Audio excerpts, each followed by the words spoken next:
Hi Marky, I know you hate doing this, but I thought I've got to ask you. You brought in a really, really lovely looking Skoda. What year is it? 2010. 2010. Yeah. One of the old ones, but an absolutely mint condition. It's been to a VW specialist who diagnosed a turbo-related issue, fitted a new actuator. Yes.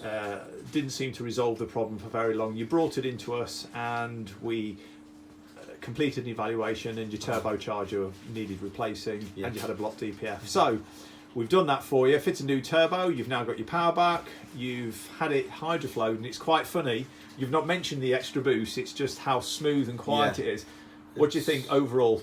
It's just a much better car. It feels like a brand new car again. So we got there in the end. I'm And really, really happy over you bought me a bottle of wine. Yeah, I did, yes. Thank you very, very much. I appreciate it. Yeah, it's like a brand new car again, and thank you very much. Over the moon with it. Cheers, Mark. Thank you.